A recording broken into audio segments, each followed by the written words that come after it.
You have a little secret, and we're going to talk about it today. That's not something huge. It might not be the biggest deal, but I'm getting there are two. There might be one that is kind of a little bit of a big deal, and there's one that's not at all. The one at the forefront is the one that's not that big of a deal. But these energies run parallel to each other. There are synchronicities between the two of them, and we're going to take a look at that. Right now, things are going really well for you because this exists. Both of these things, because they exist, they help you stay sharp, stay clear, clearer than most, more sentient than most, more awake, more conscious than most. And an aspect of this is you trusting in the path. You are where you're meant to be. What's occurring is what's meant to occur. You are the way you're supposed to be. And allowing yourself to really feel fulfilled and letting your cup overflow with these energies. Especially while things are going really, really well for you and they're only getting better. They're only getting better. There's a message here not to look back and not to feel bad as you take your hard-earned success and you utilize it to create a foundation for yourself. You are stepping into a chapter that you have deserved for a very long time, but you also, you had some sort of a bargain with the universe that you needed to see it yourself. You needed to build it yourself. You needed to do it yourself. And along this path, you find that others maybe mistreat you. You find that others victimize you, and they're usually people stuck in victim mindset, victim mentality, that are the ones who victimize others the most. You find that you move forward, your progress, it's slower than most, not internally, just the results of it, slower than average. But the way that others respect you is also more than most. Because you are not disillusioned. You are always consistent. You are exactly what the doctor ordered in almost any given situation, which is a little bit suspicious. Not suspicious in a bad way, but it's a little bit like, I'll have what they're drinking, I'll have what they're having, like what's in the air over there, like something like this. How are you, 22, so activated? How are you so sharp? How are you so precise? And it has everything to do with your personal practice, your consciousness, and your ability to let things flow and be as they are. One thing that you do that others don't, you listen. I'm hearing we listen and we don't judge. One thing you do that others don't is you listen. Because you listen, it allows you to learn. Because you listen, because you learn, you are able to have better discretion, better discernment. And because of this, you are able to perceive truth more accurately. This for you, my love, it's not a trauma response. This is you following your heart and following your interests and following your dharma. That doesn't mean that you are surrounded by that entirely.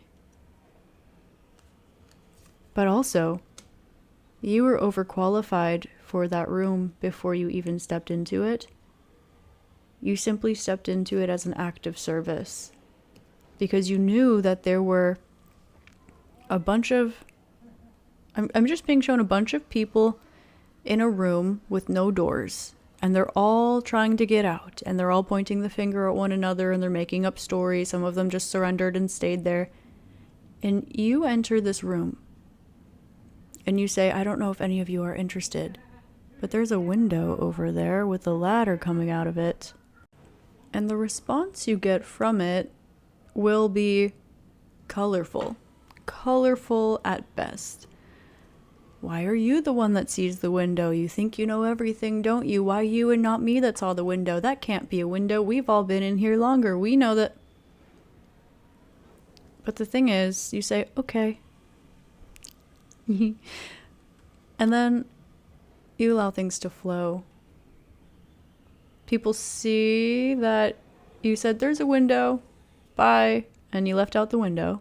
Now they're telling stories and legends and tales of your lore, most of it false. I'm being shown that movie 10 Things I Hate About You, where the two main characters are sitting down and they're talking about all the rumors about each other, and they're like, I heard you fought a dragon and gave it a wedgie. Like, that literally didn't happen, but like, okay, you know, but they're all just, it's all of this stuff because something's got to keep their mind occupied and entertained, because if it's not distracted, they'll just keep looking at the window. They'll just keep focusing on the window, and they are not allowing themselves to look at it and say, I can just climb through it.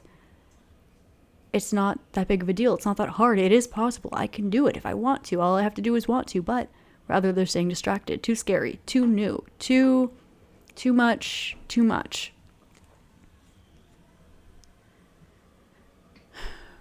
You're being encouraged right now to, I'm being shown like, twiddle your, I'm being shown someone sitting under a tree, smiling, like twiddling their thumbs, just kind of enjoying things, just like vibes, fully vibes. While others struggle. You're seeing someone try to climb out the window with no help at all. But you're not called to go and assist. You are not really paying attention to it because it's not your job to get them through the window, just to show them that there's a window there. You're on to the next. You've got other rooms to be in. You've got other people to meet, things to do. You've got thumbs to twiddle. So your focus is inward right now, and you're devoted to your spiritual growth. And you're also devoted to receiving unconditional love, giving unconditional love. I'm hearing being the change you want to see in the world.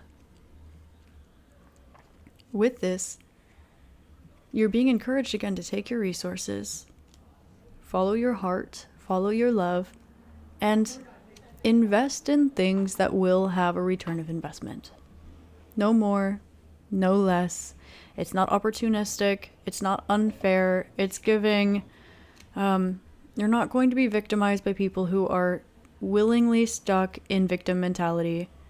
Rather, you're on to the next. You're doing your thing. You're loving your life. You see where if you read a book, then you will have learned something that you didn't know before. There's a return of investment on that. If you eat nourishing foods, your cells, as they flip over, will have that nutrient there. Your stomach, your body will absorb good nutrients. There's a return of investment. If you are meditating, there's a return of investment. If you're putting effort towards your mental health, towards therapy, towards whatever it is, there's a return of investment. There's not a return of investment of you staying stuck in that room and looking around and going, there's a window. And they're going, we all know you think that, lunatic. Okay, who cares? It's not your job to convince a bunch of people when you get it. You see it, you know it. You did your job. You climb out the window. And you still, a little bit in your mind, you're looking back and you're going, should I go sacrifice myself to go give them little boosts up and out the window? Should I do that? Should I leave and come back so they can see that they can leave and come back and that being in this room is a choice? But you're not encouraged to do that. You are being encouraged to lay your own foundation the way that you were, because that room is one of many. Your job isn't even to go from room to room to room, telling people that there's a window in the room. But you do anyway. You've got better things to do, people to meet, you've got things to see. And right now, you're being encouraged to rest, and it feels harder for you to rest because you know in your heart that there's someone to help. And guess what? There's always going to be someone to help. You do your best. You do what you're called to do, what is required of you, and you hold strength for yourself, and when it overflows, you give it forward. You cannot fix every problem in the world